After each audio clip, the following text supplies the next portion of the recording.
Сәлеметсіңдер ме балалар? Бүгін 76-шы сабақта біз логикалық есептер жаңа тақырыпты өтетін боламыз. Балалар, каналға жазылуды ұмытпаймыз. Бірінші тапсырма қарайық. Сағым дегеніміз не дейді? Балалар, сағым дегеніміз ауаның тығыздығына байланысты жарық сәулесінің шағылуынан заттың түрі бұзылып көрінетін күрделі құбылыс. Енді мына суретке қарайық. Сағым шөл далада анық байқалады дейді. Түйелердің көлеңкесіне қара, олардың бәрі сәйкес келе ме дейді. Мына жерде құм далада кетіп бара жатқан түйелердің көлеңкесіне қарайтын болсақ, бірінші түйе көлеңкесіне сәйкес келеді, екі өркеші бар. Екінші түйенің екі өркеші бар, сәйкес келеді. Ал үшінші түйе сәйкес келіп тұрған жоқ, өйткені ол жерде ол бір-ақ тал өркеш болып тұр, яғни күн сәулесінің шағылуынан түрі бұзылып тұр көлеңкенің. Төртінші түйе сәйкес келіп тұр, түсіндіңдер ғой. Енді екінші тапсырмада сен фигураның жазбасына берілген тапсырмаларды орындауды білесің. Бұрышын қиып алған текшенің жазбасын тап дейді. Яғни мына фигураны берген бізге, мынандай фигураны егер де біз жазатын болсақ, осының жазылған фигураға қайсы сәйкес келетінін табуды білеміз. Енді осы фигураны тауып көрейік. Қараңдар, бұл текшенің бір бұрышы кесілген, яғни үш қабырғасында ойық болу керек. Бірінші тапсырмада, бірінші жазбаға қарайық, жазылған суретке қарайық. Ол жерде бір бұрышы қиылған, дұрыс. Екінші бұрышы қиылған, бірақ ол керісінше ар жағына қиылған, ол бізге сәйкес келмейді. Ал үшінші қиылған қабырға ол вообще басқа жақта тұр. Яғни бірінші фигура бізге сәйкес келмейді. Екінші фигура қарайық. Екінші фигурада да тура осы бірінші фигура сияқты, бірақ та бұл жерде қиылған екі қабырға тұр. Бізге керек қиылған қабырға ол келмейді. Сондықтан екінші фигураға, екінші жазба, жазылып тұрған сурет мына фигураға сәйкес емес.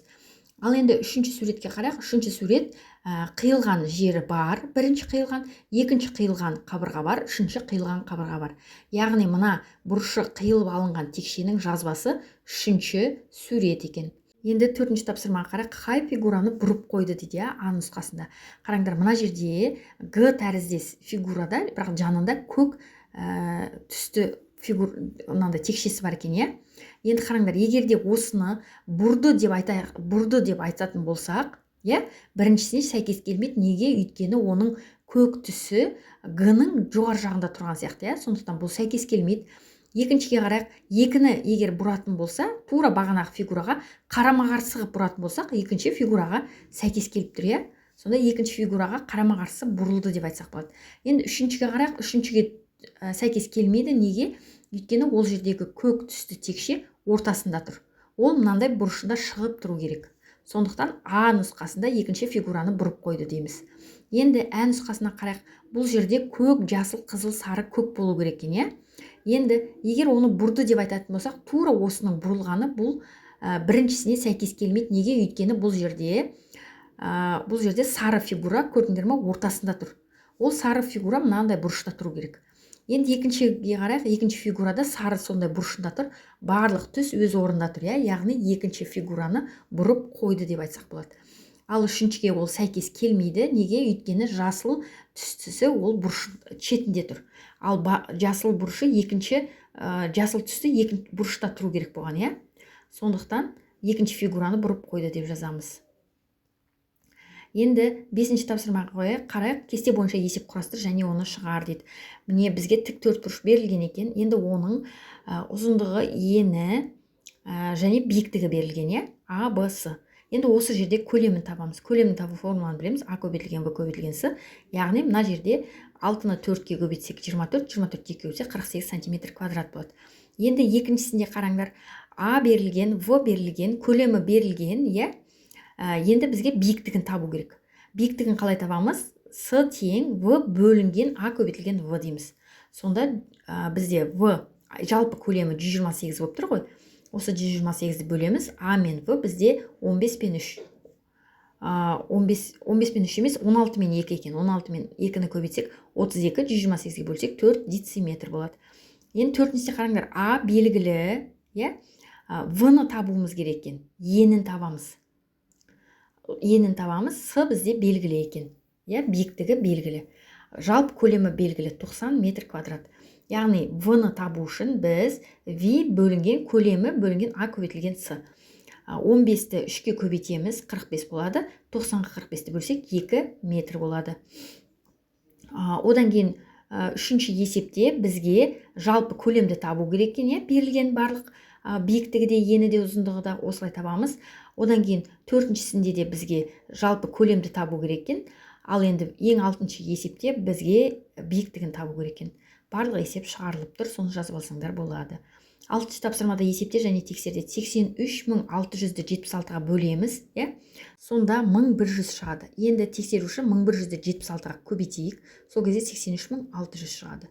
Астындағы 576.016-ға бөлсек, онда 36.000 шығады.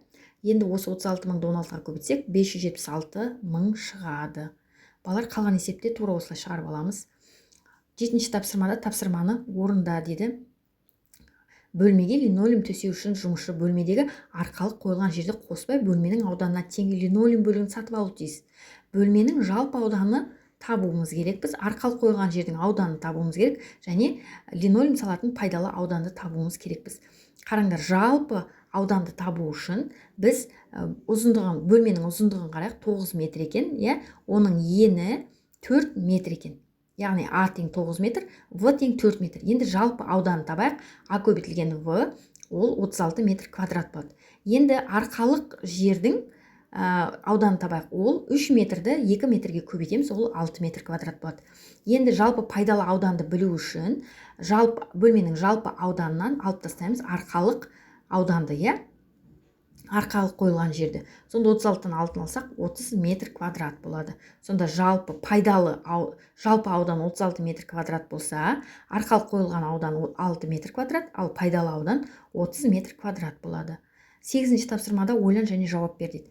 Түйе мен жылқыға жүк артып келе жатқан жолаушы, егер жылқының үстіндегі бір қапты түйеге ауыстырсам, онда түйенің үстіндегі жүк жылқының үстіндегі жүктен 2 есе ауыр болады. Ал егер түйедегі бір қапты жылқыға ауыстырсам, онда екеуінің жүгі теңеседі деді.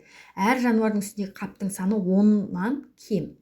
Бастапқыда әрбір жануардың үстінде қанша қаптан жүк болған дейді. Енді бізге 10-нан кем сан деді, ол енді 9, 8, 7, 6 сан болуы мүмкін. Онда бүйтіп қарайық, жылқының үстіндегі бір қапты түйеге ауыстырсам дейді. Бір қапты ауыстырса, жылқыда көп болып кетеді, ал жылқыныкін керісінше мынаған ауыстырса, онда екеуі теңеседі деп тұр. Яғни біз онда жылқыда 5 қап деп алайық. 5 қап дейміз, ал түйеде 7 қап деп алайық.